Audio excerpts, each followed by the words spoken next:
Assalamualaikum warahmatullahi wabarakatuh. Bismillahirrahmanirrahim. Alhamdulillahirrahmanirrahim. Salatu wassalamu ala asrafil mursalin Sayyidina Maulana Muhammadin wa ala alihi wasahbihi ajma'in. Jumpa kembali di video pembelajaran prakarya dan kewirausahaan. Yang kali ini kita akan membahas materi kelas 12 SMA semester 1 untuk bagian kedua, yaitu tentang perancangan dan produksi kerajinan untuk pasar lokal.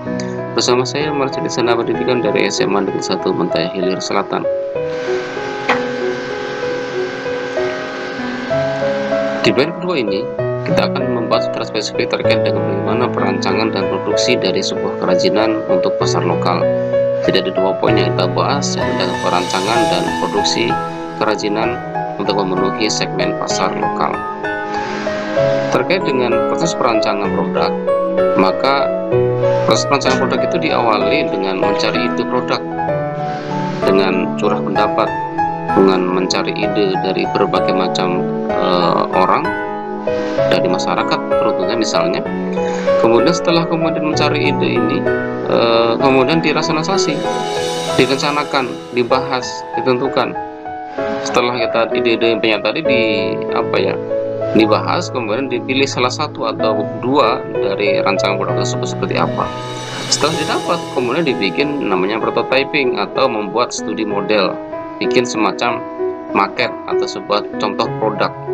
Baru kemudian setelah itu dilakukan prototypingnya, baru kemudian membuat desain dari produk akhir. Itulah proses perancangan produk yang awal seperti ini, diawali dengan 4 hal tadi itu.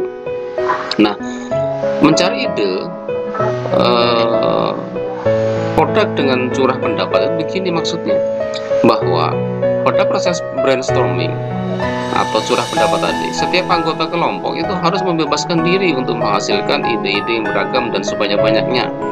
Beri kesempatan juga untuk munculnya ide-ide yang tidak masuk akal sekalipun. Tuangkan ide-ide tersebut di dalam sebuah sketsa.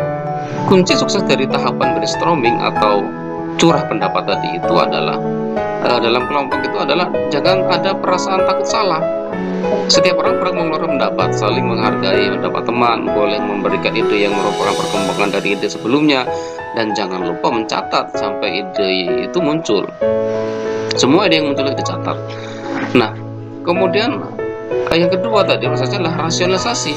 Rasionalisasi itu adalah proses mengevaluasi ide-ide yang muncul dengan beberapa pertimbangan teknis. Misalnya diantaranya ya bagaimana cara menggunakan produk tersebut, apakah material yang ada sudah tepat untuk mewujudkannya, apakah memungkinkan untuk diproduksi dengan teknik produksi yang saat ini, terus bagaimana proporsi dan ukuran yang sesuai dengan untuk produk tersebut agar mudah digunakan oleh manusia, dan pertanyaan yang lainnya yang kesemuanya itu adalah hasil tadi curah pendapat tadi itu atau brainstorming tadi itu yang kemudian dirasionalisasi sehingga nanti proses perancangan produk itu bisa menghasilkan sebuah ide yang baik tentunya.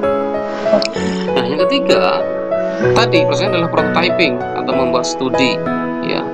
Nah, prototyping atau membuat semacam market ya, dimana di dalam sketsa ya, dalam bentuk gambar misalnya. Nah, sketsa ide yang dibuat pada tahap-tahap sebelumnya adalah format 2 dimensi, artinya ya hanya digambarkan pada bidang datar. Nah, produk kerajinan yang akan dibuat tentunya kan bentuk 3 dimensi tentunya. Maka studi bentuk selanjutnya dilakukan dalam format 3 dimensi, yaitu studi model namanya. Nah, studi model inilah dapat digunakan dengan material sebenarnya maupun bukan material sebenarnya. Ya tadi semacam market, semacam produk awal, contoh produk. Material sebenarnya adalah material yang dapat digunakan pada produk si kerajinan atau alat bantu yang dapat digunakan untuk proses pembuatan studi model ini ya, bisa gunting, bisa cutter, bisa lem, selotip, atau alat pemotong dan juga alat perekat. Nah, untuk prosesnya keempat, penentuan desain akhir. Nah, setelah studi model tadi dapat menghasilkan 3-5 buah model. Nah, maka di sanalah dilakukan penetapan atau penentuan desain akhir. Nah, penetapan desain akhir ini dapat dilakukan melalui diskusi atau evaluasi. Nah, proses evaluasi menghasilkan umpan balik yang bermanfaat dalam menentukan desain akhir yang dipilih. Nah, kemudian untuk produksi, setelah tadi dihasilkan sebuah rancangan yang bagus, kemudian bagaimana produksinya? Nah, produksi kerajinan untuk pasar lokal ini tahap-tahapannya juga ada 4 tahap. pembahanan, tahap pembentukan, tahap perakitan, dan tahap finishing. Dari 4 tahap inilah yang nanti akan dijelaskan lebih jauh. Nah, tahap yang pertama adalah tahap pembahanan. Tahap pembahanan itu adalah mempersiapkan bahan baku agar siap produksi. Nah, pada limbah berbahan alami, proses pembahanan penting untuk menghasilkan produk yang awet, tidak mudah rusak karena faktor cuaca dan mikroorganisme. Jadi pembahanan ini dipilih bahan-bahan yang memang yang terbaik. Selanjutnya terkait bahan pembentukan. Nah, pembentukan bahan baku bergantung pada jenis bahan material, bentuk dasar material, dan bentuk produk-produk yang akan dibuat. Secara umum, material dapat dikelompokkan menjadi material solid atau keras dan tidak solid alias tidak keras, lembaran maupun dalam bentuk serat. Nah, material solid seperti logam, kaca, plastik, atau kayu dapat dibentuk dengan cara dipotong, dipahat sesuai dengan bentuk yang diinginkan. Material solid ini dapat disusun dan direkatkan dengan bantuan lem atau yang lainnya. Nah, material berupa lembaran atau serat dapat dibentuk dengan cara digunting sesuai keinginan, dianyam, dirangkai, dan direkatkan dengan bantuan lem. Selanjutnya terkait perakitan. Nah, perakitan ini dilakukan apabila produknya dibuat dari atas beberapa bagian. Ya, tadi perakitan itu dapat memanfaatkan bahan baku seperti lem, bahan pendukung ya maksudnya, seperti lem, paku, benang, tali, atau teknik sambungan tertentu. Nah, dalam perakitan ini nanti ya kemudian perlu ketelitian ya. Nah, inilah langkah yang akhir, yaitu finishing. Nah, finishing dapat berupa penghalusan dan atau pelapisan permukaan, baik pakai cat atau pakai thinner atau yang lain sebagainya. Nah, penghalusan dilakukan diantaranya penghalusan permukaan kayu dengan amplas atau menghilangkan lem yang tersisa pada permukaan produk. Finishing dapat juga berupa pelapisan permukaan atau pewarnaan agar produk yang dibuat lebih awet dan lebih menarik.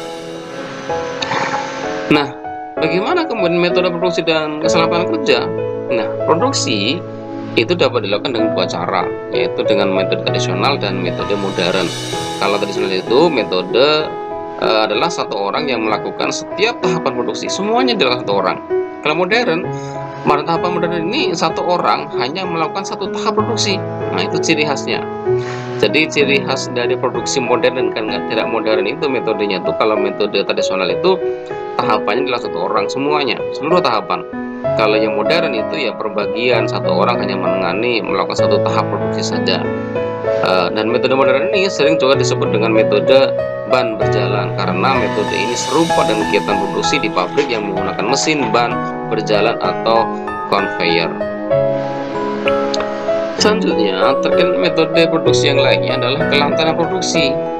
Juga ditentukan oleh cara kerja yang memperhatikan K3 atau kesehatan dan keselamatan kerja. Nah, proses pembahanan dan pembentukan material solid seringkali menghasilkan sisa potongan atau debu yang dapat melukai bagian tubuh pekerjanya. Maka dibutuhkan alat keselamatan kerja berupa kacamata pelindung dan masker. Nah, pada proses pembahanan dan finishing, apabila menggunakan bahan kimia yang dapat berbahaya bagi kulit dan pernapasan, maka pekerja harus menggunakan sarung tangan dan masker.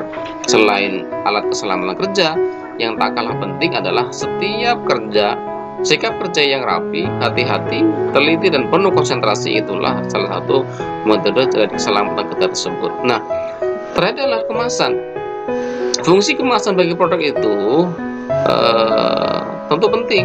Yang pertama adalah melindungi produk dari debu dan kotoran, dan juga memberikan kemudahan dalam distribusi.